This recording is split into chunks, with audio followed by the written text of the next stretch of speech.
Transactions for purchase, sale and return goods. First of all, goods of rupees 10,000 purchased from A at 10% trade discount, यानी goods खरीदे गए A के पास से 10% trade discount से। तो calculation least purchase price जो है वो है 10,000, उसमें ट्रेड डिस्काउंट 10% 1,000 कट ऑफ करने पे नेट परचेज प्राइस होगा 9,000 जो कि ए से हमने खरीदा है।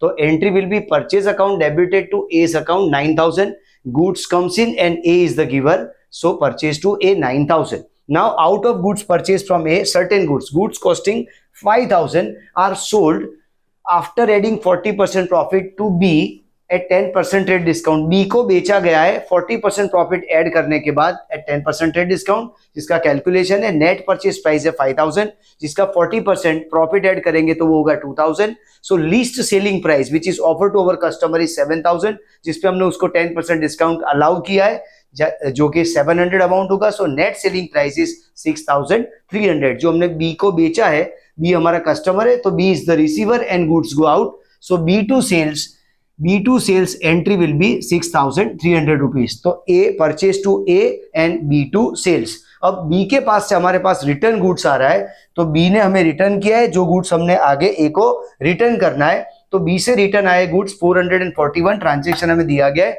कि goods of rupees 441 return by B which we have return to A। तो B के पास से जो रिटर्न आया है 441, एंट्री होगी goods comes in and B is the giver.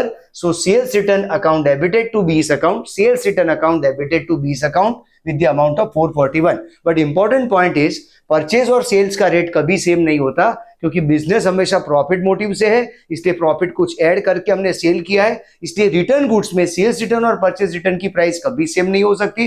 इसलिए हमें सेल्स रिटर्न में से परचेज रिटर्न की प्राइस तक जाना होगा, जिसके लिए एसपीसीपी कंपैरिजन करेंगे। तो सेलिंग प्राइस और कॉस्ट प्राइस क्रॉस मल्टीप्लीकेशन होगा।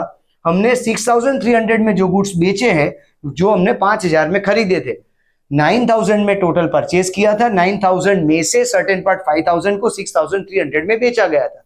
तो 6,300 selling price, 5,000 is the cost price. अगर रिटर्न गुड्स में 441 का रिटर्न आया है तो उसकी कॉस्ट प्राइस होगी 350, क्रॉस मल्टीप्लीकेशन होगा 441 इंटू 5,000 डिवाइड बाय 6,300।